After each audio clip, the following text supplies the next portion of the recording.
In 3, 2, 1. All right. Welcome to my Time Capsule. My name is Martin Augustin, and I'm with my first guest. I'm his father, Ermio Augustin. Yep. And so today we're having a little deja vu because this is the first time you guys are hearing it, but we have recorded this before, and we had an audio problem. It turns out with the lavalier mics, you can't be charging the device you're using, or it generates a buzz throughout the audio. So that was unfortunate, but we're just going to do it again, do exactly what we did. Not exactly what we did last time, but we're just going to have a good conversation. I feel like I'm cheating on a test. I know all the questions. Yeah. I'll do it a little different. No worries. But, the reason this podcast is a thing in the first place is because when we were making this porch that we're sitting on right here, we were talking about a little bit of your time in the Navy and just certain things, and I just thought to myself, it might be good if we somehow make this into a podcast. And so that's what we're doing, and we obviously did it once before, but I wanted to make sure the first episode was with you because of the whole porch thing. Okay. All right, well, let's get started. We introduced ourselves. My name is Martin, and you're my dad.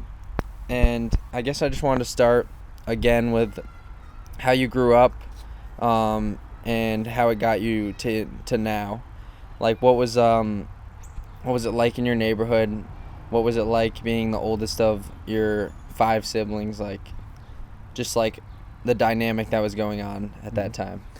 Well, you could almost call it the American neighborhood kind of thing. It was not small town. Amherst is not a small town. Yeah. But it was a pretty average movie style childhood. I got up and we had a neighborhood full of kids. Yeah. And what was great about our house is my mom was that global mom. She really had all the kids came to our house. Yeah. And then, of course, we would go to the Drakes' house, which was another group. The Drakes had 5 kids. Yeah. We had 3. So, we were the largest 2 groups in the neighborhood, but there were a lot of families that had kids. Yeah. And, we literally, all went to school together.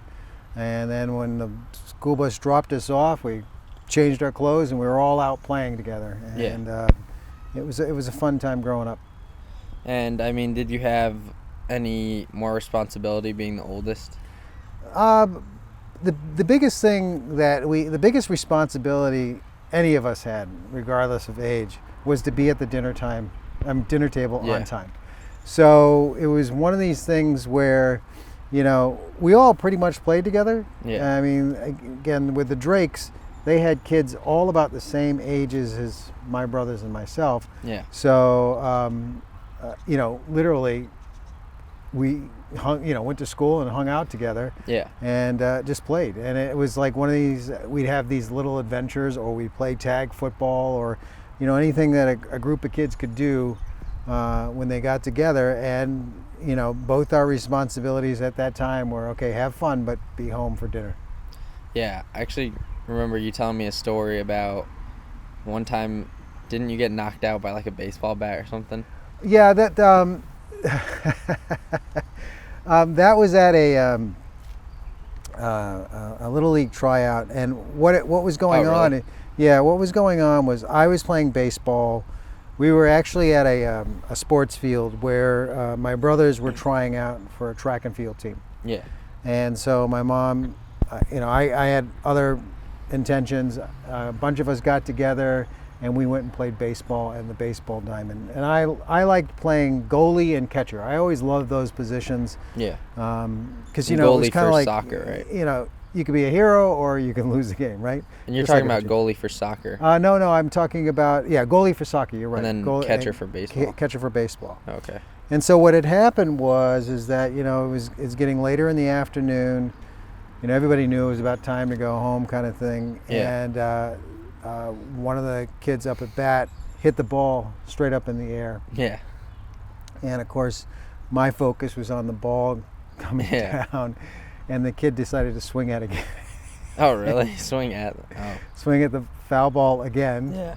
I don't know if it was jokingly or not. All I know is I went dark. Yeah. I was lying on the ground. I don't remember being hit by the baseball bat. I don't Yeah. remember any of that. I do remember my mother looking down at me Yeah. while I was on the ground, asking me if I was okay, and I think I'm okay. Yeah. Yeah. I just thought that was a funny story. Yeah,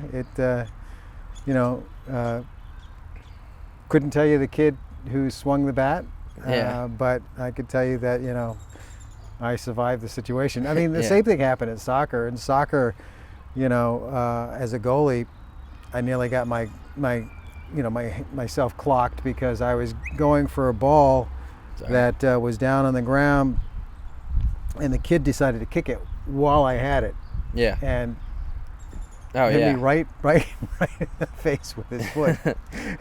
Yeah. And I didn't get knocked out, but it hurt. Yeah. So Yeah. I mean, so speaking of sports, didn't you play like most of them? I Or what did. did you play? Yeah, my dad was a huge, he believed in participating in the youth activities, and so all my youngest brother was too small to get involved with the baseball and football. He had other sports that he was doing, but my middle brother, the brother just younger than me, Paul, we did everything. So Paul didn't like baseball, but he liked football. I liked baseball, football, soccer, track and field. I got involved in all of it. So we literally played every sport that was available to us. It was fun. Yeah. And it got a team atmosphere. So yeah, I played football, baseball, soccer, track and field. Yeah. So, like, you had the athleticism to do all that stuff. Do you remember any of it? Like taking any of it at a different level of seriousness, like thinking you may be a football star someday or do something like that, or do you remember just casually doing it? Baseball was my favorite sport. Football was fun, but my brother Paul was just bigger than me. Yeah. And literally he took my position. Yeah, yeah. And they sidelined me for a period of time and gave me a different position to play. But my brother Paul was very good at football. He was a star tackler, was really great in all positions that he played. He really loved that game. Yeah. So baseball was my thing. Baseball, pretty much I was the only one of the three of us that played baseball, and I was really enjoying it. I played every position, just about. I played shortstop, I played pitcher, catcher, outfield, all of it. Yeah. And many a times our team really did well for the season. And that really was probably the sport that, to me, if I was going to go anywhere athletically with moving beyond, like getting on the junior high school teams, it was going to be baseball. And so, do you remember anything, like, so you went through an elementary school and then a middle school, right? Mm-hmm. Stuff like that. Yep. And then you grow up going into high school. Do you remember what was life like then? Like, do you remember feeling responsible for anything or feeling like there's anything you had to get done? Or was it just pretty casual where you were like, maybe I'll go to college, maybe I'll do this, maybe I'll do that? Well, when I was growing up, there was a point in time when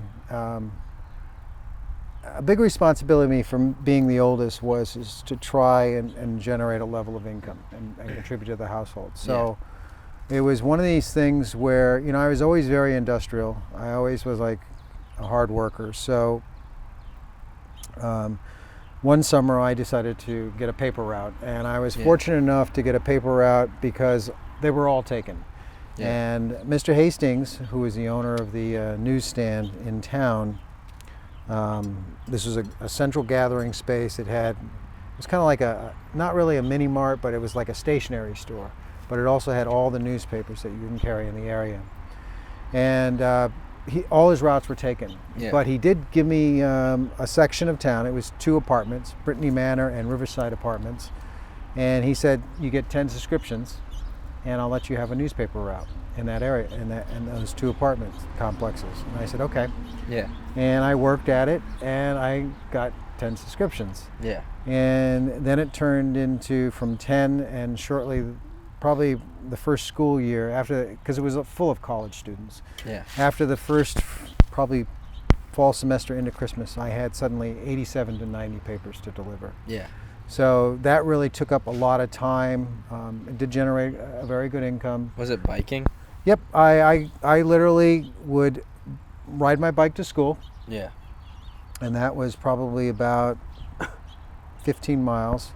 I'd ride my bike to school, and then right after school I'd go to the Hastings newsstand, and I had 3 bags. I had one bag, and then I had a bag strapped over my shoulder, over my forehead. So I literally rode my bike. It was a 10-speed, and I rode from Hastings to the apartment complex, which was about 4 or 5 miles. Yeah. And the only time I couldn't do that was on Sundays, and my mom and my brothers would help deliver the papers on Sundays, because the paper literally increased in size by almost 50 to 60%. It was just huge. It had everything in it, advertisements and flyers and everything. So so Sundays I would have help. But yep, I mean, that's pretty much how things had changed for me. It went from, I'd play athletics like summer baseball and stuff like that, because the newspaper routes would, since it was full of students, would cut in half. So instead of 90 papers, I'd deliver 45, and I could get that done, still participate in sports, and then during the fall into the spring, it was like crazy. I had to focus on getting those papers delivered. So you said that your focus was like getting an income, and was the income, like you said, for the household, was it not like were you thinking about the future and like using it for stuff in the future? Or were you only thinking about having your parents or your household use it for things?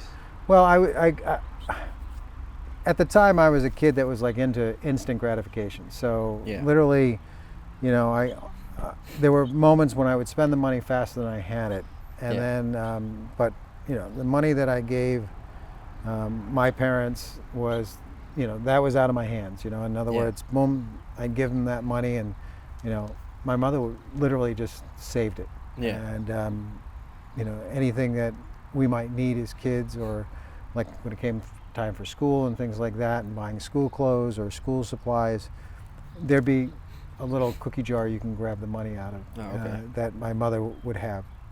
But most of the times, I spent the money quicker than I had it. I didn't have goals or objectives back then like I do today, but it was kind of like, that was the kind of neighborhood I lived in. It was fun going to the local mall. It was fun going to the movies every Friday night. It was fun going to the arcade every weekend. It was fun, getting a McDonald's meal, and being able to pay with your own cash. So those were all fun things, and it was kind of grown up like feeling, because I could take a girl out or go with my friends, and I could be the big spender. In other words, I treat everyone to video games, or you want a hamburger, I can get you a hamburger kind of thing.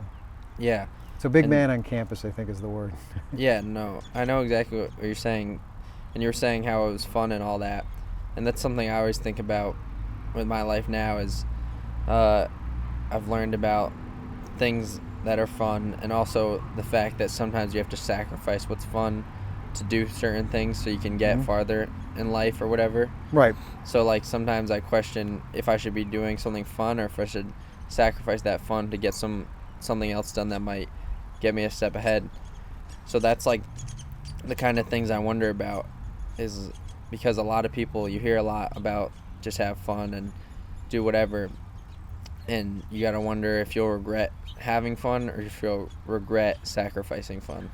I think it's a balance. I think it's almost an instinctual balance, especially with me, okay? Because my mother was very clear about responsibilities. Like we all had our daily, if not weekly, to-do list. So, we always had responsibilities around the house. And of course I had my newspaper route. So these were things that needed to be done before I could have fun, kind of thing. And as I was getting older, and the more, the paper route turned into a bigger deal, the less time I had to play with my friends and Yeah. play tag football, those were kind of like weekend things. Yeah. But literally, for most of my week, Monday through Friday, the primary focus, of course, was getting to school, even on a rainy day, getting to school. Right after school, I'd have to deliver my newspapers. Yeah. If I had, the fortune of playing a sport, I had to get myself to practice. And then, of course, came those moments when I would have to, if I had a game, I'd have to make time to play the game. But, I think it was almost instinctual, because I really did enjoy those times that I went to the mall and I got to see a movie, and I got to play arcades and hang out with my friends and things. But there was definitely a natural balance going on. And I think that has a lot to do with, my parents were very strict about things. Yeah. Being home at the dinner table meant that whatever I wanted to do before that, and that included delivering newspapers, had to be done before I could have dinner, right? Yeah. To be on time for dinner. So it wasn't something where I could, put it off and get to it later. Yeah. Right? It really was one of those things where I needed to deliver it as soon as possible. Yeah. So that would be done. And then if I had time, if there were no and there rarely was time. Yeah. If I had time, I'd make it home, and then, I might have a half hour to an hour before dinner and to play with my friends. Yeah. It was interesting because, today's emphasis is kind of like get your homework done before you go out and play. Yeah. And back then it was get all your stuff done before dinner, and then we did homework after dinner. Yeah. So we always had dinner at 5 o'clock. Dinner lasted until about 6. Yeah. And then after 6 o'clock, literally we were in our rooms doing our homework. Yeah. So there was a structure to it, but definitely there were moments when I wanted to spend the money quicker than I had it. But, payday was on Friday, and and it was kind of like time to have fun. And having a structure, I guess, is good too, because it can build a good habit. But sorry, just want to make sure this is good. No worries. The other thing I want to talk about, so you got through high school and you did your paper out, you were building some good habits there, and then you graduated. And how long was it before you went into the Navy? How many years was it? Right.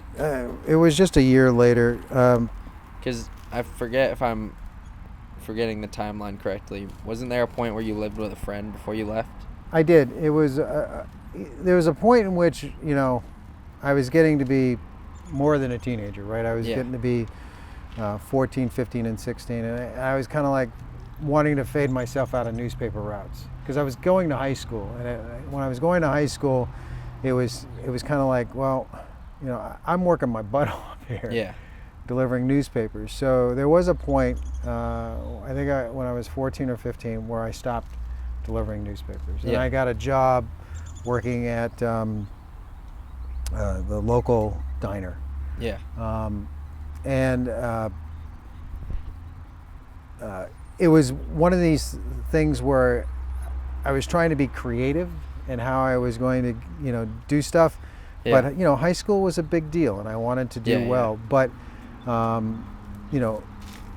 it was one of those things where I also didn't do as well as I wanted. I also wasn't as focused as I should have been. Yeah. And, I actually didn't graduate with my class. I graduated, I was 2 credits short of graduating with my class, and I ended up graduating with the class after mine. I remember you telling me that. Yeah, that was an unfortunate period of time, but it wasn't, obviously it didn't determine who I was going to be, but it was, it did have an impact on me at the time. Yeah. And,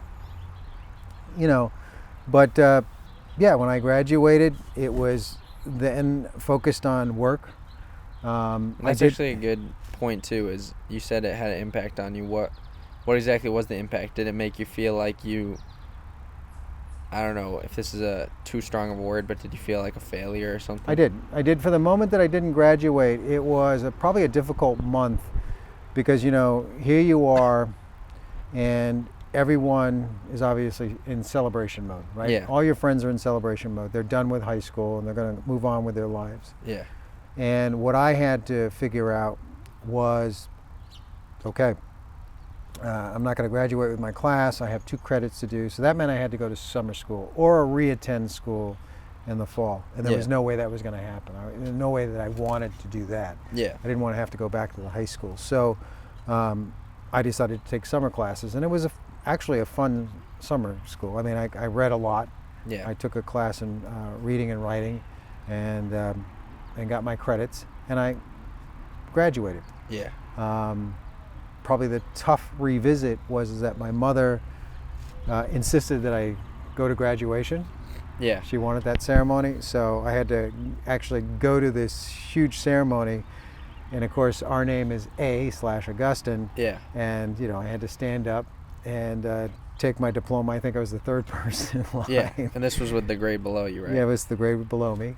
And I had to graduate with the class, and it was more of that ceremony so that everyone in the family could celebrate my graduating. Yeah.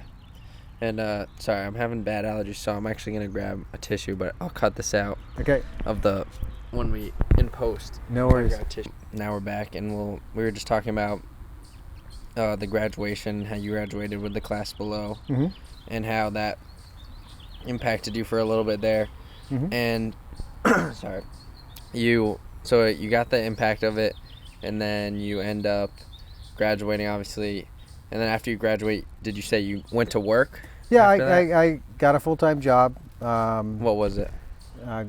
Stop and Shop. Oh, okay. I worked at Stop and Shop. I actually, interestingly enough, I just really dug into working, and I worked as many hours as I could. Yeah. I ended up, my parents were getting a divorce at the time, Yeah. and I had to make the decision, who was I going to live with? And being the oldest, I had made the decision that I wasn't going to live with anyone, and that's where I met one of my best friends, Tak Kin Chin. Yeah. And he and I got an apartment together, Yeah. which was the apartment was right across the street from Stop and Shop where I worked. Oh, okay.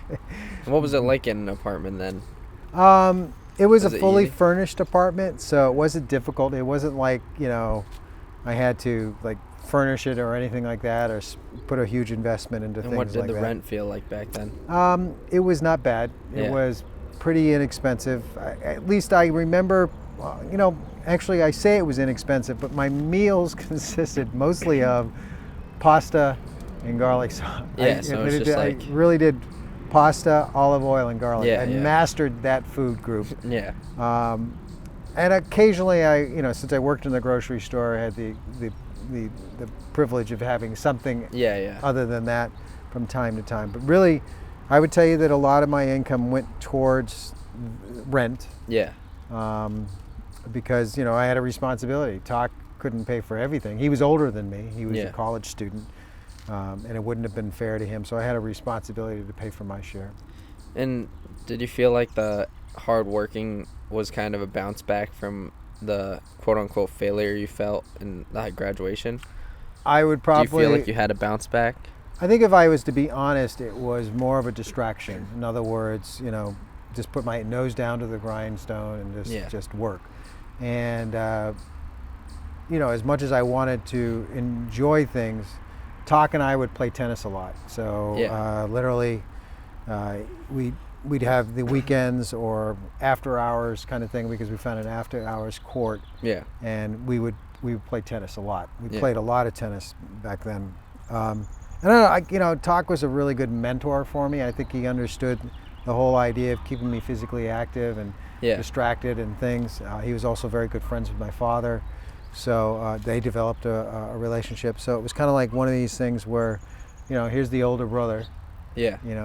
keeping me busy, and he did a good job. I mean, And- we really just, I worked, played a lot of tennis, Were you trying to distract yourself from the divorce or something? Yeah, the divorce itself was,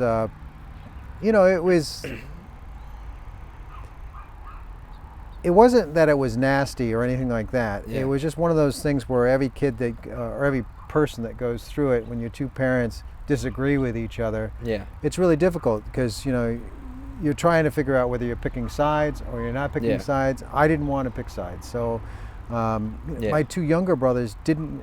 My two younger brothers and my sister didn't have that fortune. Yeah. Okay, so they had to move with my mother. Yeah. And then my middle brother Paul, you know, probably had to be in the toughest spot because he took my role as being the oldest Yeah. and had to run with that and figure that out. Whereas I am myself the oldest and old enough to move out of the house, Yeah. you know, was able to separate myself from the situation. So I probably had a better advantage than him, but yeah, I mean, sure, there was distraction, working and playing tennis. Yeah, it kept my mind out of what was going on. Yeah. And the reason I brought it up, like the bounce back part, was because sometimes after like a quote unquote failure, sometimes after something that's not as good, instead of like staying down, sometimes people bounce back like super heavily and have like a huge like revamp and start doing a bunch of stuff. And I was just wondering if work might have been that thing for you. I would have to tell you that you're probably right about that. I think I've always had a very strong work ethic. I've always found work to be rewarding. Yeah. So, yeah, I mean, that definitely has a part with who I am today. Yeah. Because work is not hard to me. Work is an expectation, and it keeps you productive. And it's measurable, you know. It isn't like, you know, something that, you know, like a hobby or anything like that, even though hobbies are measurable. But what I mean by it is that, you know, you have an expectation every day, and people usually expect things of you every day, and that's kind of cut and dry, and it makes it very simple. And so I find work to be a simple, enjoyable activity for me. You know, expectations are met every single day, and so that's my goal, is to meet those expectations, not only of myself but of other people. So work to me has never been difficult. Yeah. So yeah, you ended up working for about a year and living with your roommate, and you called him like a mentor as well, and then you ended up going into the Navy, right? Exactly. I didn't live with Talk for a year. It was probably about 4 to 6 months that I lived with Talk. Yeah. And it was getting to a point where, you know, my parents were getting pretty contentious with each other, and I was finding it pretty annoying because, you know, I didn't want to be involved in the arguments and the disagreements. So, you know, being the oldest and having that option, I decided to join the Navy. And the reason why I joined the Navy was because my father was in the Navy, and it was almost like a connection between the two of us. You know, I was going to do something that he had done, and I was able to get his input, his thoughts, his ideas on it. But more importantly, both my parents supported it, but my father definitely, I think, appreciated it. Yeah. But if that's, you know, I don't know if appreciation was the thing. He was definitely happy and upset that I was going to join the Navy and leave his life for a period of time. And yeah, I mean, I did that. I joined the Navy, and it got me out of the situation that I was previously in. Yeah. Now, if we were to talk about, you know, sure, I was motivated to do this because it definitely would give me a career, a possible career, a possible, you know, obviously a job and a distraction, right? And it also brought me to the complete opposite side of the country. In other words, I went from Massachusetts all the way to San Diego for boot camp. Yeah. So it allowed me a separation, right? But I don't know if the original goal in joining the Navy was, you know, to find a career. I think probably the truthful goal was it got me out of the situation that I was in. Yeah. I mean, yeah.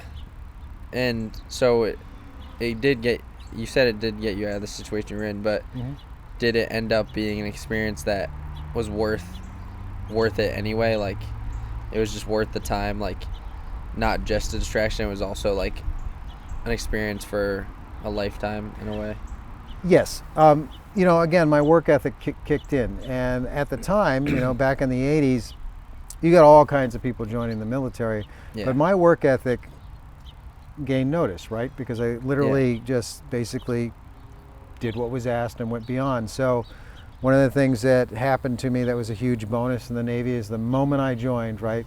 My dad had given me the secret to have a crew cut before you enter. Yeah. And that was a great secret to have because, while everyone was walking, we literally arrived at the base at like midnight to 1 o'clock in the morning. Yeah. At 2 o'clock in the morning, we were woken up. Oh, really? Startlingly woken up. I mean, literally there was crash, bang, trash barrels being thrown across the barracks, everybody jumping out of their beds, everyone disheveled, and then everyone put into a line at the barber shop. So I walked in, right, and sat in the barber chair, and the barber just instantly swore at me and kicked me out of my chair and told me to go, again, stand in the corner kind of thing. So you go out the exit door, and there's a little gathering area right outside the door there, the pavilion. And, everybody who walked out, they were all doing the same thing. They were feeling their head. They couldn't believe what was going on. Everything had been, taken off that they had on, right? Yeah. And so, virtually half of them were in tears. Yeah. But all of them, and my dad was right, recognized me. Yeah. And they came out and they all stood around me as though I was a familiar figure. And I think the CO recognized that either I was a prankster, was he going to take me seriously, or maybe this guy has a little insight that these other people don't. Yeah. And so I got a leadership position moments after that. The next day I was given guidon bearer, which is the flag bearer, the person who the whole company would basically guide their marching. So when you watch a whole parade group, there's usually someone in the left corner that everyone takes their lead off of. Yeah. And so the pace and everything was set by me.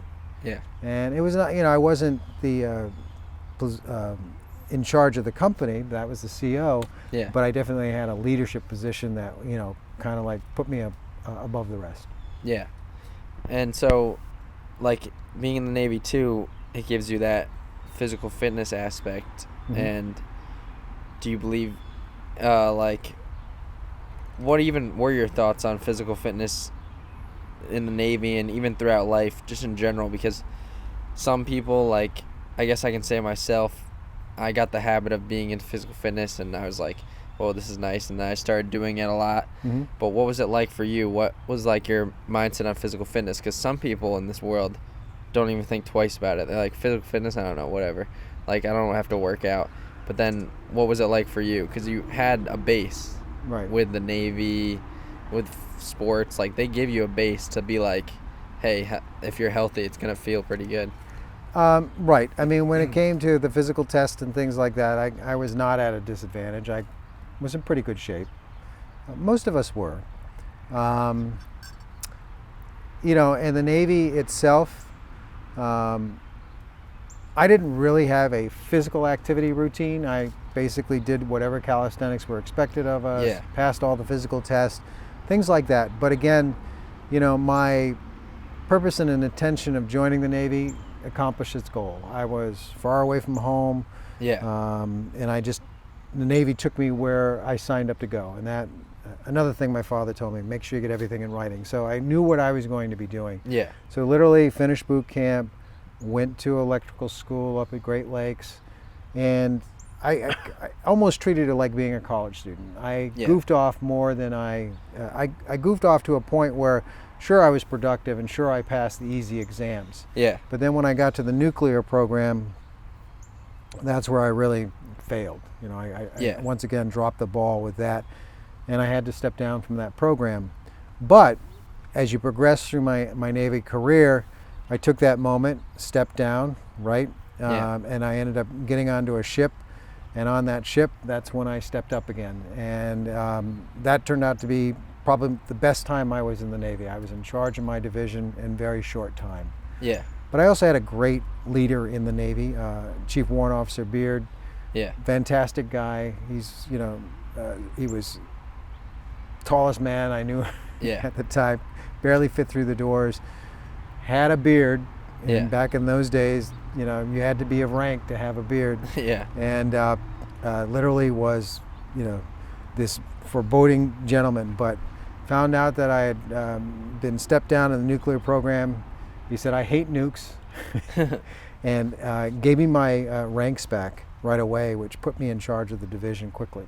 Yeah. And so even after Beard left, that gift that he had given me, putting me in charge of the division, was a great moment of pride for me, and definitely gave me purpose and a goal. Because again, being in charge, not only did I have my own expectations, I had expectations of others, but then I had to meet the expectations of those that I was working for. So it was a nice gift from Mr. Beard, but also a lot of pressure to be in charge of the division and get things accomplished and done. Yeah, and it actually kind of brings up a good theme of, I feel like, this conversation is, do you feel like he was a mentor of yours? Yes. Just like your roommate may have been? Right. I think that Beard, Warrant Officer Beard, was a great guy. His attitude was very strong. He was very serious about his job. He was the fire marshal on this aircraft carrier, the USS Nimitz.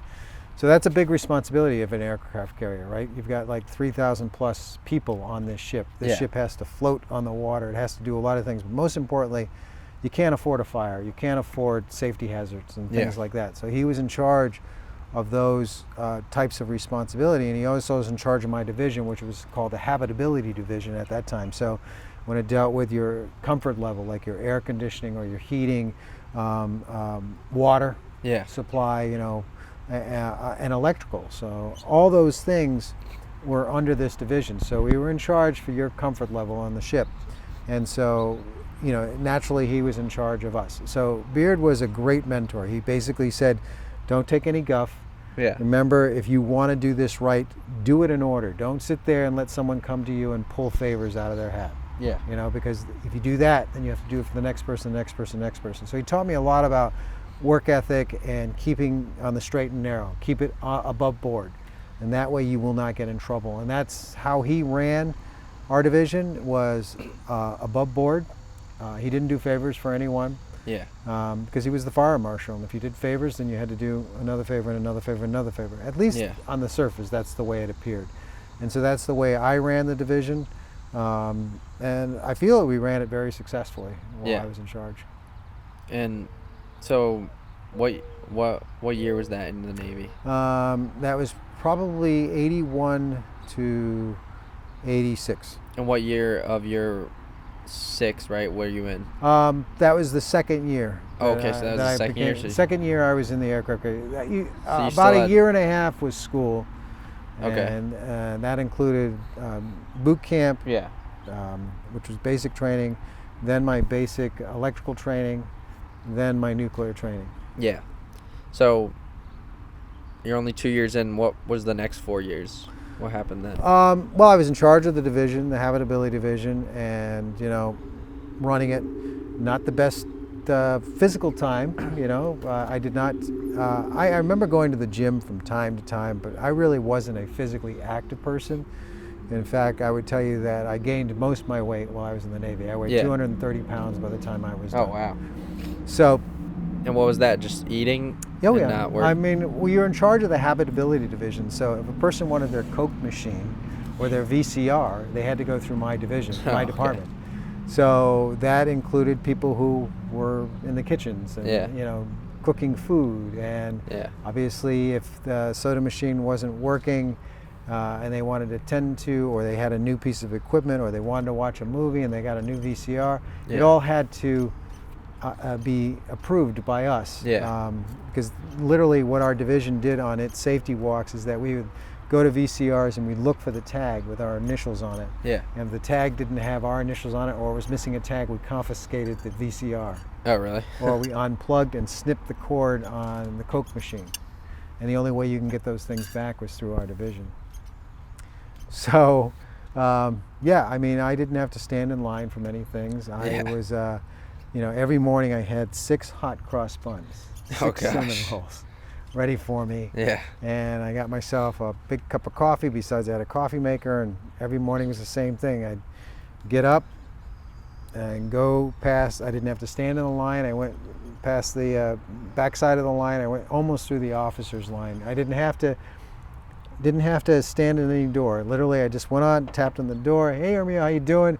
Give me my 6 hot cross buns. Yeah. If anything needed to be done, they'd tell me, or they'd call me later on it. I'd go right up to my office, look at my day, drink my cup of coffee, and eat my 6 hot cross buns. I rarely shared my 6 hot cross buns, but the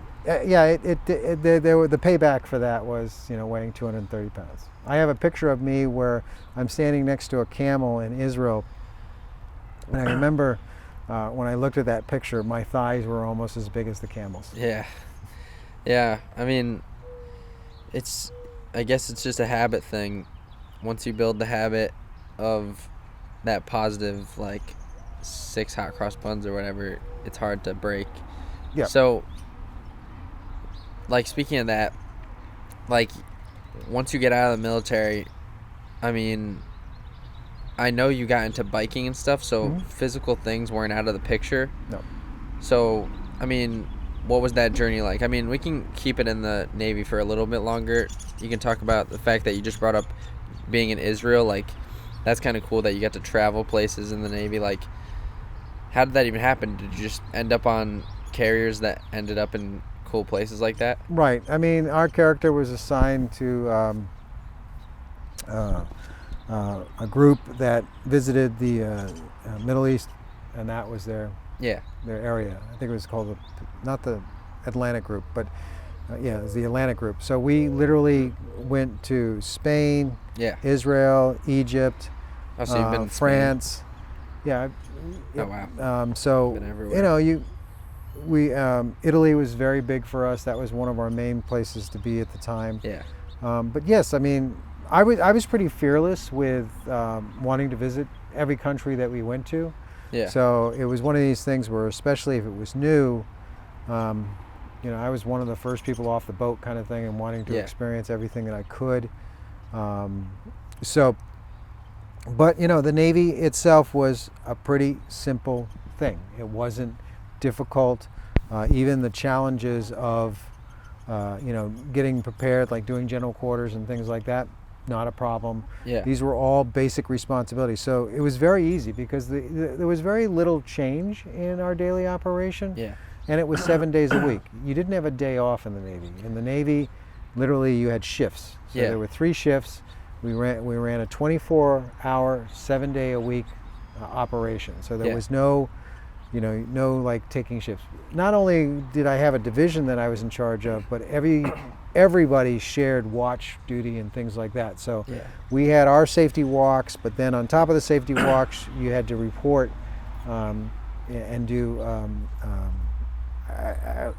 other safety walks, other kinds of walks where you were basically inspecting the ship, or you were trying to make sure everyone was well behaved, or you responded to people who were misbehaved.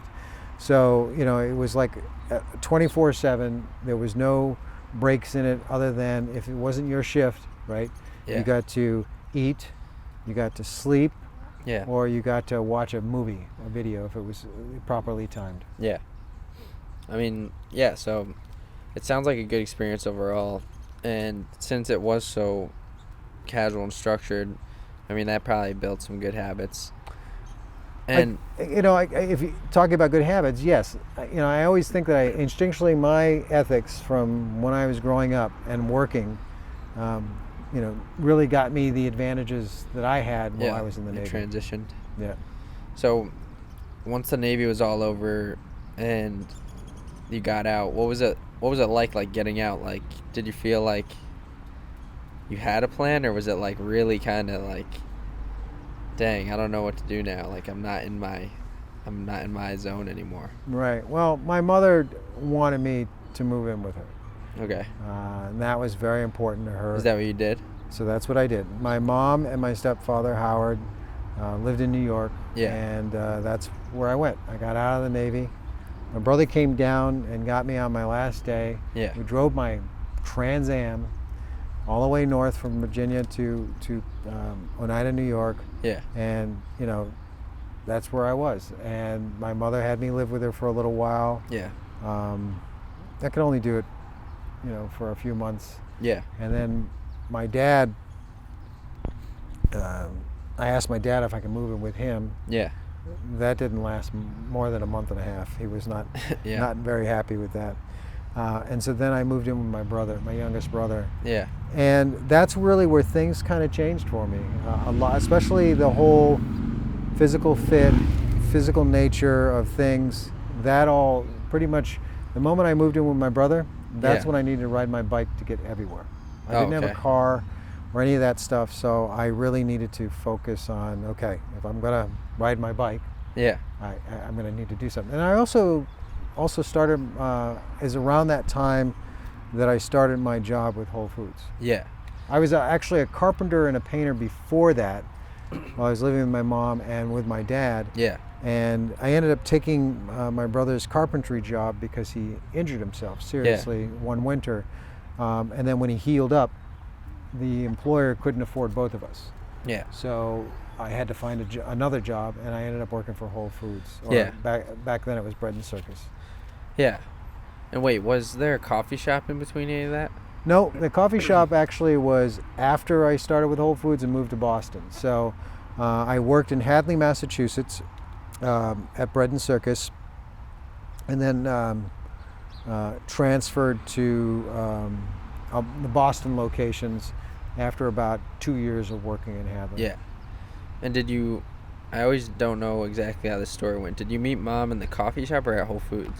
When your mom and I met, what I was doing at the time is that I was kind of like in between. I wasn't in between jobs. I was just working 2 jobs. Yeah. Now, one of the things, clearly, what got me into great physical shape was I worked 3 jobs. Okay. When I moved in with my brother, I worked 3 jobs. What 3 were just they? like there was Stop and Shop. Yeah. No, Whole Foods Market. Oh, okay. There was painting. So I Yeah. painted windows. I cut in windows. Okay. The contractor that I was working for, the one thing he did have, he didn't have a painting company or anything like Yeah. that, but he worked on old houses, and so Yeah. he needed someone who had what do you call it? A steady hand. Yeah. And I literally, all those windows where you saw those multiple panes in there, all those little rails, I painted those. I detailed all those windows. So that was my second job. And then my third job was working at a diner. Yeah. So I literally worked 5.5 days. I worked 5.5 days straight. My schedule, that all 3 companies agreed to my schedule. Painting, of course, was very flexible, but all 3 companies agreed to my schedule. Whole Foods allowed me to still do my diner gig. Yeah. And I literally rode my bike from one job to the next. Oh, okay. And I had a day and a half off, and that meant that I worked a 3rd shift at a diner. Yeah. And so at 7 o'clock that morning, I was off. I think it might have been like a midweek, like a Wednesday. And in that Wednesday, I had time to do my laundry, Yeah. maybe go to a club, Yeah. because that next day, mid-shift at noon or so, I had to go back to work. Yeah. So that was my life there. And then, Just a lot of working. yeah, and then I met someone, and we transferred to Boston. Yeah. And that's where I kept that routine going. I Yeah. still rode my bike to work every day because I enjoyed the heck out of it. Yeah. And it was fine. You know, I really enjoyed it until I was hit by a car. Were you actually? Yeah, a delivery vehicle Oh, wow. took my bike out. It know just about took me this. out for a little while. It flipped me over and things like that. And obviously, I was sore as all heck. Did you have a helmet on? Yep, I had the whole gear on. Oh, wait, did you get any injuries from it? Not really. I mean, the bike, I was clipped in, so the bike literally flipped, and I landed, Yeah. and Did you have to go to the hospital, or did you Yep. just...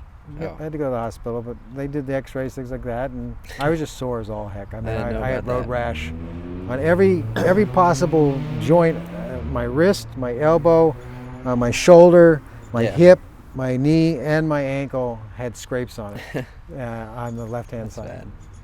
So Was it yep. in Boston? Yep. Yeah. In So Boston. cities are busy. It was one of these things where, you know, this is even before cell phones, so I don't know what was distracting this guy, but he definitely hit my rear tire and flipped me over right in the air. Yeah. I didn't even know what was going on until I landed. Yeah, that's crazy. So, Yeah, I mean, like you said, I don't know. Uh, I was asking about when you met mom too. Like, when you met Oh, her? yep. No, it's fine. I just wanted to bring it back to that because I was wondering. It transitions back into the biking. Once you Hmm. met mom, she obviously is friends with like Kelly and Sil, and Hmm. he obviously bikes. Did he bring biking back into life, or did you guys both know about it and then you kind of just like connected because of it? I think we connected because of it. I mean, Sil was always an active uh, mountain cyclist, Yeah. but it was a fun connection because the bike I had weighed 50 pounds. The Yeah. bike Sil had weighed maybe 20 pounds at the Yeah. time, and Sil was very into the sport Yeah. of riding. So I was still semi-riding. Public transportation was very available, Yeah. and so we go on these recreational rides together, Sil and Yeah. I. So, yeah, I mean, I was very fortunate that your mom's best friend was Kelly, and Kelly's husband, or fiance at the time, but husband soon to be, was an avid cyclist, and so we would go out on rides. Yeah. And Sil was an exceptional rider, but patient Yeah. with me. And it was a fun adventure at the time in Boston because we rode in the Arboretum, which is kind of like a reservation for tree preservation. Yeah. And there were a lot of trails and things like that, and we created our own adventure through those things, including this huge, massive hill that he could climb. Yeah. Sil was just phenomenal. He could climb, but I could go downhill very fast and enjoyed Yeah. that experience a lot. But it was fun. And then he invited me, and we participated in mountain bike races. Yeah. I think this was an activity Sil had already been doing. And then I joined up with it, and I was still using my 50-pound bike, Yeah. and eventually upgraded with Sil's help. Yeah. But yeah, it kept me active. Yeah. So the mountain biking, it went on from like how many years? Because it went into our childhood. We Right. weren't around at first, but then when we were around, I remember we still went to races. I did like 1 or 2 kid races, and then yeah. I'd say about 10 years. I mean, to be honest, about a good 10 years that I got the opportunity to ride with Sil. I'm gonna blow my nose again. Sorry. So yeah, you said 10 years, Yeah, but I'd say we enjoyed the adventure for about 10 years. and then so why did when did mountain biking stop? I think mountain biking stopped. That's a tough one because I'm trying to remember. But mountain biking stopped because my interests were going in a different direction. Yeah, what direction were And- they going into? Right. Well, I think I was more into renovating a house Yeah, and doing those things necessary, I was also getting a more responsibility at work. yeah, I was taking some leadership positions at work. So all that coming together kind of like took me away from riding and Yeah. so forth. And then also, when we lived in Boston together, right, Sil was literally my neighbor. Yeah. He and Kelly owned a 3-level apartment yeah, or complex. And so your mom and I rented one of the levels from Yeah. them. And so, it was easy. So you want to go for a ride, or Ermia, you want to go for a ride? So we Yeah. would leave from the same place. When they moved to Barrington, and then we moved, yeah, we got some riding in and we continued the adventure. But as my career with Whole Foods grew, I ended up, not doing as much riding. And then, Yeah. of course, there were other responsibilities, having kids, and then also renovating houses, Yeah. renovating the house that we were living in. So these were things that, I was interested in and pursued, and took less interest in doing mountain bike riding and Yeah. races. and yeah, that kind of it starts to bring us towards this time where Mhm. you mountain biked for a while when I was younger, and then that slowed down. We've had the old house, a lot of renovating went down there. We moved, got this house, a lot of renovating happened here, and there was some moments where, I mean, you'd run a 5K with mom. I remember one time there was a time where I'd see you sometimes at the gym, and it was just like once in a while things were happening, and then we get to this time where towards the end of my high school career, I got a lot more into fitness. I'd always kind of been into it, and then I started taking it super seriously, and then like even more seriously to a point where we started making the calisthenics stuff in the backyard here. And I feel like that's when stuff really started happening. So we started to make the calisthenics stuff, and then you brought up the guy David Goggins, who I obviously have been into for a while, and then you started to get into. He's the legend, the Navy SEAL guy. Mm-hmm. And then you bringing him up, I thought it was right around Christmas time. I thought I'd get us a book we could both read, which was the book Can't Hurt Me. Right. So I got us both a copy of that, and we both read Can't Hurt Me, and that's when a lot of things started to spiral into so much. Mm-hmm. We went from starting reading it, and then we ended up doing the 4x4x48, and then you went through your whole process getting to that goal of the biometrics. Mm-hmm. So, I mean, that was your main goal at the time, or recently, right? Was getting to, what was the weight again? Well, you know, when I think actually it was a couple years ago. This is before you got me the book. A couple years ago, your mother had shown me a picture. Oh, yeah. That just basically made me think, where am I going? And it was a picture of your brother's graduation, and I was standing next to him, and it was the daddy bod picture, where my gut was just fascinating. How did I get that big? Yeah. I was so unconscious. But when I saw that, that really changed my mind. We had a membership at the Y, and I decided that, you know what, I'm going to go to the Y and do those things. So I did dabble in going to the gym almost daily, running 5Ks and things like that, running regularly, but it wasn't any kind of intense activity. It did decrease weight because I also had that, you know, a little bit behind the mind there, wanting to do biometrics, you know, doing your mom's 30%. Yeah. And I did improve on my percentage, but I really didn't get to the intensity necessary in order to reach 30. And we probably should explain what biometrics is. It's basically a test that your work provides to test how healthy you are. And right. It's 4 criteria. Okay. So what you go in and you're tested for is your BMI, your body mass index, right? Which I believe is at 22%. Then the next thing you're measured on is your blood pressure. Okay. Okay. And I think it's like 110/70, something like that. Yeah. And then, or it might be 120/70. And then there is the cholesterol. Yeah. And then lastly, do you smoke or not? Yeah. So those 4 criteria are the measures that determine whether or not, what type of percentage you're going to get. Yeah. And of course is the baseline, which is 20, and then there's 22, and then there's 27, and then there's 30. And these are percent for a discount to get products. Exactly. And your mom has always gotten the 30%. Yeah, that's a big point, is the fact that mom's always gotten it, so it probably has always been on your mind to maybe go for it because she always had it done, so it's like, mom's always getting it.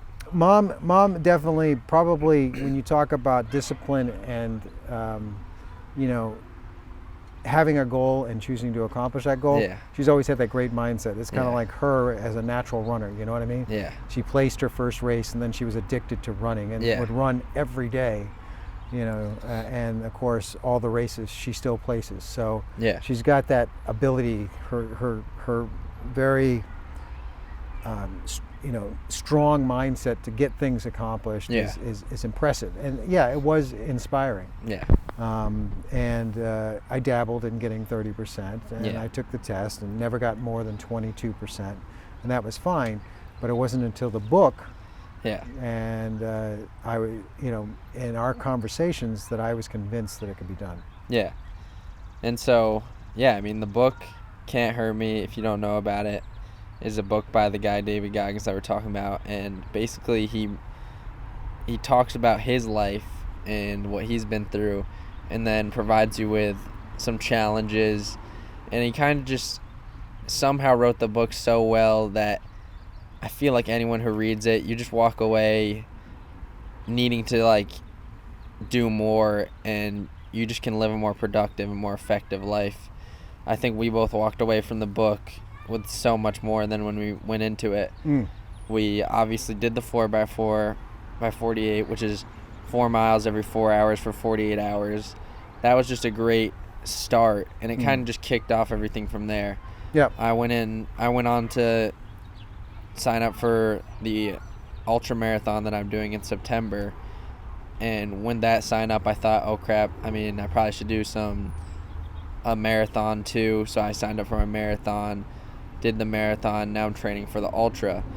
You went on to run the 4x4 at 48 and then go for your biometrics goal, which you basically smashed it. Like, you did exactly what you had to do. Right. There was no problem with it, because the book kind of teaches you that there's no, if you're making a problem, you're probably making it for yourself. Like, you can do whatever. So you had that mindset, and you just did what you had to do. If you take the book to heart and you do the exercises in the book, I don't think there's any way you can fail. Yeah. You literally get yourself into the mindset where you don't care what other people are thinking. Yeah. And more about, you know what, if this is your goal, then go for it. Yeah. Don't BS yourself. Be completely honest. Look at yourself in the mirror and be honest about where you're at and where you want to get. And then literally looking yourself in the mirror. Right. And take responsibility for your failings. Yeah. If you don't take responsibility for your failings, or you blame it on someone else, Yeah. then you're not going to succeed. And that's probably how I accomplished biometrics. Yeah. Every moment up before that, needless to say, I was very inspired by what you do, and more importantly, our conversations that we would have weekly about the book and the chapter Chapters, we're yeah. on, and the full disclosure and what we were writing in our journals. Yeah. That to me just gave me a truth mirror Yeah. that I don't think I would have had anywhere else. So with all that accountability came the honest fact that the only thing preventing me from getting biometrics was myself. Yeah. It's a you versus you kind of thing. Yep. But yeah, so yeah, we've gotten to this point where the book has just sent us off, and it's just like, just a great thing. It's something you can go back to. It's something you can still add to. Like, personally, I actually just remembered that I have a new cookie jar thing, which, if you haven't read the book, it doesn't really make sense to bring up the cookie jar, but cookie jar is just something you what's the word for it? Like, figuratively put things into it, because you're not actually putting anything into a cookie jar. I actually just saw a video with David Goggins talking about the cookie jar, and it's what you put negative and positive things, more positive than negative. Yeah. But it's the one thing that you draw from when you're in a very why am I doing this moment. Yeah, like, you can draw from the cookie jar. And Yep. my addition to it was doing that little 50K yesterday, which crazy, is yeah. So basically, I'm training for my ultra, and one of my training runs I decided to do was 30 miles. So I did that yesterday, and it was super brutal. It was a very hot day, and I guess I get to add that to the cookie jar, because I'll be straight. There was a lot of moments where I was like, my head was telling me maybe just a marathon, or maybe just this. Yep. And my head really was like, maybe just stop, maybe call it a day. And somehow I ended up not calling it a day, finishing the 30 miles, and that will lead me on to do great in other things, whether it be the ultra marathon or just anything. Just knowing that you can push through what your body and mind are telling you sometimes. I think you're absolutely right about that, because to me, this whole thing that's prevented me from getting to a level, and I have no regrets with the You things don't want that to I came have up regrets ever. the way I came up with my life, right? Yeah. I'm happy. I'm 60 years old, and I'm doing this now. Yeah. That I'm extremely happy about, because all this has led up to you and I sitting down and having this great conversation. So Yeah. that's the way I look at it. So I have no regrets over how I got here. That Yeah. it to me is just in plain sight. This is a wonderful thing that I'm in. Yeah. So when I think about the cookie jar and stuff like that, it's amazing how my first approach to it was to put all the positive stuff in it. Yeah. And it was after listening to Goggins on YouTube that I reflected on, you know what? It's not a bad idea to have the things that you fail in it too. Yeah. Because when you're in that why moment and you're going like, why am I doing this? Sometimes pulling something positive out of the cookie jar isn't going to solve the problem. Yeah. It's more like pulling out that thing that, for example, stepping down from the nuclear program, that was something I did to myself. Yeah. You know what I mean? It can motivate you. That was something I did to myself. Weighing 230 pounds, that was something I did to myself. So it's kind of like something where you can kind of use it to tell yourself, don't let yourself down again, kind of. Well, what I look at it is like this. You've been there before. Yeah. You know what? And how you got there is the reason why you're thinking right now, I can't do this. And so to me, it was kind of like, having those moments in there, those moments where I failed, are sitting there going like, okay, you're at your crossroads at the moment. You can easily just step right off the path and rest. Enjoy it. Just rest. It's like you watch David's videos, Taking Souls, right? Yeah. He's never bothered by someone who says, yeah, David, we'll go running on Friday. Yeah. And then of course it's downpouring. Yeah. And you call David up and you go like, listen, David, it's raining. I don't think I don't want to run into that. No problem. David still takes that step out that front door and is running in the torrential rain. And who loses in that? The guy who said, I'm not going to go for the run. Yeah, and it's just that mindset of like, if you tell yourself you're going to do something, follow through. And that's basically it, just follow through. You never like take a step back, because it's never going to, I don't think there's ever a situation where you're going to feel better for not doing what you said you were going to do. I have to agree, at least giving it an attempt. If you choose not to do it, that's fine. Yeah. But be honest with yourself as to your reasonings. Yeah. All right? And if your honesty leads you to the fact that, you were just plain lazy. Yeah. And you want to take the easy way to do it, just be honest with yourself about it. Because that way, when the next time you're faced with that challenge, okay, well, the last time I took the easy way, I didn't want to do it. Is that the way you want to live your life? That's your choice, But to me, the book has inspired me. You've inspired me. The people that I work with inspire me daily as to, I want to do better than what I'm doing almost every day. I want to do the stuff that sucks. Yeah. Because when I'm done with the stuff that sucks, then I get to start enjoying things. Yeah. And as we continue the conversation here, another reason this podcast is happening is because you did the biometrics, and we had this thought of maybe doing a docu-series about adding some muscle to your physique. Mm-hmm. And so the next question I had written down was like, what are your physical goals? Is one of those goals adding the muscle still to your physique? Yes, it is. Right now, I've been doing a really honest job of maintaining. Yeah. Very motivated to maintain, because, I enjoy the physique that I have right now. Yeah. But it is a physique that, it's brought me down to, I got my biometrics 30.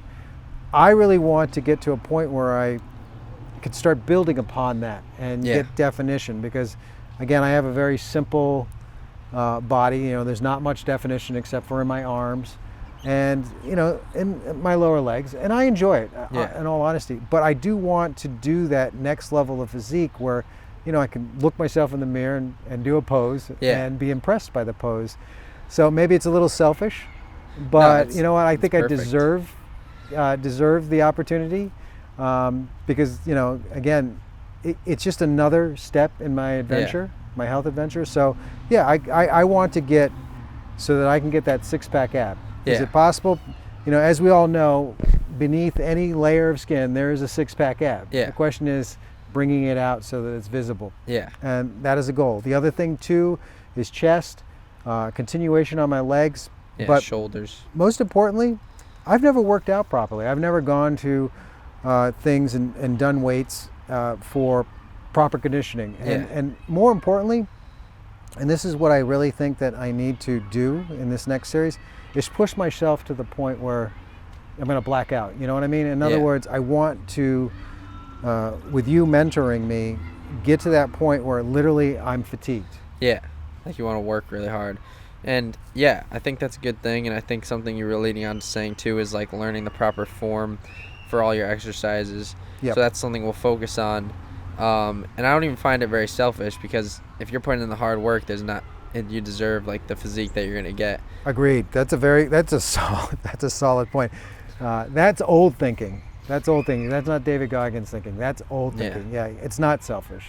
Yeah. You're right. I'm going to. This is for me, and I'm doing it because I want to do it. Yeah. So yeah, I mean, as we go on, hopefully we begin this docu-series. It just takes a little coordination with the people involved, but I think the next coming months, maybe after vacation, we'll be able to really hunker down and get some videos going. Oh God, there's a bee.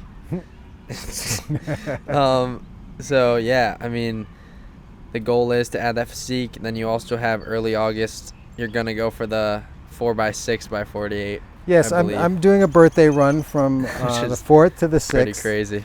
Yeah, well, it's pretty funny. I wanted to mention that a couple of days ago you mentioned something very important. Now, I've been doing my physical activity and obviously maintaining myself. Yeah. But the one thing I haven't done, which I will be doing during vacation or during the next few weeks, but more importantly when I get back and have a real focus time, is to get the longer runs in. But Yeah. yes, on my birthday, I've decided that annually on my birthday I want to do miles based on my age. So Yeah. I'm turning 61, so I want to do 6.1 miles every Okay. 4 hours for 48 hours. Yeah. Kind of like the 4x4x48, Yeah. but I'm going to do 6.1 by 4x48. Yeah. And we know how the 4x4x48 went. It pretty. I mean, it went fantastic. Like we had a great time, and honestly, still surprised to this day that we didn't feel much effects of it afterwards. Well, We kind of just People- walked away like it was nothing. Another story to all this sideline would be your story, where that why moment where you reached that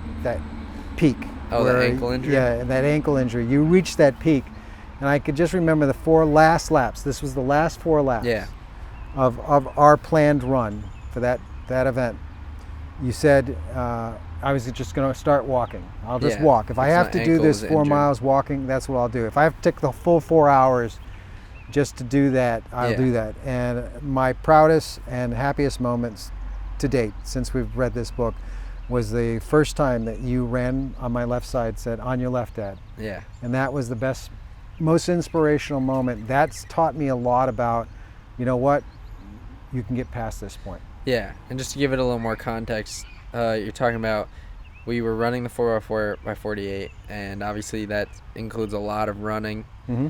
And so I was running normal, everything was fine, and we were improving a lot every time too. So like everything was like really going Your well. pace was insane. Yeah, you like were almost getting to the 7-minute pace. Yeah, so everyone was like I kept saying to myself, I'm gonna get quicker. I kept saying I'm gonna somehow make it to 6, and I just like had this mindset that everything was going well, and out of nowhere, like one of the runs, I just feel my ankle, and I'm thinking, what the heck? Why do I feel my ankle? And I was like, whatever. And it ended up being a slow run. And I was like, oh, that sucks. I was like, I'm slowing down. And then out of nowhere, a couple hours go by as we take the rest between the runs, and I realized that my ankle was like really bad now. So I was walking on it. I could barely walk. I went to the store, got a splint really quick, did whatever I could, iced it. But at the end of the day, right before the run, I was like, there's no way. I was like, didn't know what I could do. But we started the run. I was walking a little bit, and I actually put on the Joe Rogan podcast with David Goggins, and just kind of hearing Goggins' voice, I was just like, I'm gonna figure this out. And I started to run. And so that was the context of that, is I started to run. My dad was in front of me at the time, and then I ran past him. I told him, I was like, hey, on your left or whatever. And yeah, I guess it was just a good moment, and I ended up doing that for the next like 3 or 4 legs there, because I had to kind of start walking to warm up that ankle, because it was pretty tight, and I don't know exactly what was wrong with it. But yeah, that was a great moment. And as we go on in this process, I hope the 4x6x48 goes well, and I hope the docu-series can go well.